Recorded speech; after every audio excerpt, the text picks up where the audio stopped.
centuries, the acorn was a staple food of the Native Americans and other peoples around the world. And without these, a lot of those people would have never survived the winter times. Today I'm going to show you how to transform this inedible nut that's full of tannic acid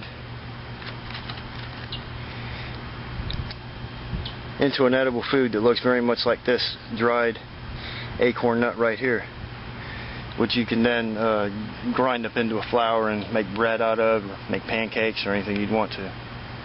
The first thing you got to do is you got to shell the nuts out. What I do is I take something like a little piece of a oyster shell, or you could use your knife if you got a knife to use, and where the cap used to be is a soft spot. That little circle right there is a soft spot, and what I do is I just shove it in there, and they, as you can see, they just pop right open. And you take the nut out, and well, you got to do a double handful, or as many as you want.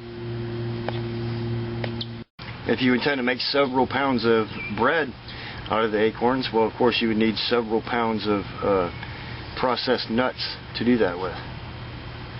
So it all depends on how much effort you want to put into it, and what you would require to use as a food. Alright, I've got enough acorns for, well, this meal anyway. Not really enough to make a loaf of bread, but I got enough acorns to help make a meal on. And what I need to do is boil them in several changes of water. So I got to build my fire, and I'm gonna hang them off of my little spit right here. Boil them probably 5 times.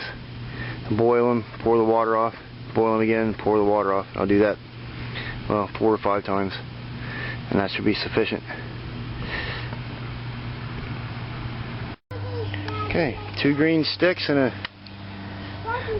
green vine. I've got a hanger that I can adjust my water pot with. See, it's adjustable. I can raise it up to one height, or if that's too high, I can drop it down. See, just hang the acorns right over the fire, my little pot.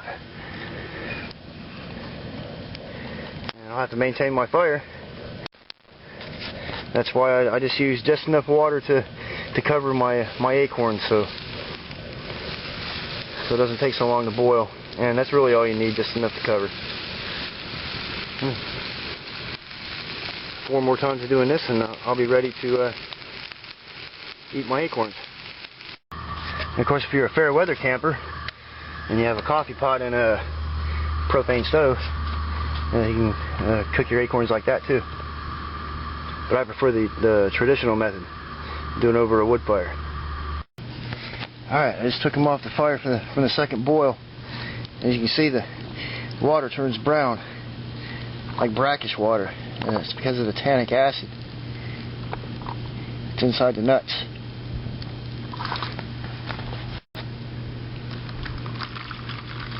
What I'll do is I'll cover them with water again and boil them for a 3rd time. Alright, well, my acorns are done cooking, and as you can see, they've lost much of their orange color.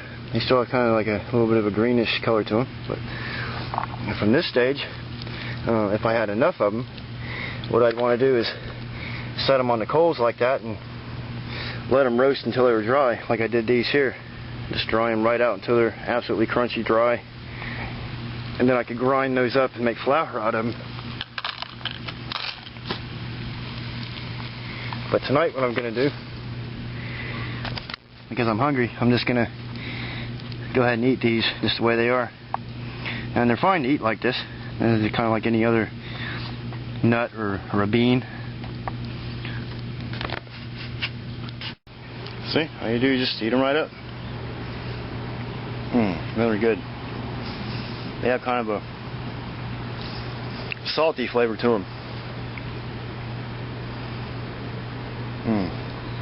Yeah, I'm glad I picked those up. And the thing about acorns is, if they still taste a little bitter after you've boiled them 5 times and you eat them and they still have a little bit of a bitter flavor, just boil them a couple more times. and that's all it takes. The smaller the acorn, the sweeter it's going to be, and the less tannic acid they'll have. So great big nuts have a lot of tannic acid. Little nuts have a lot less. Acorns have always been a staple food of the Native Americans. And after you eat a mess of these acorns, you'll understand why they like them so well.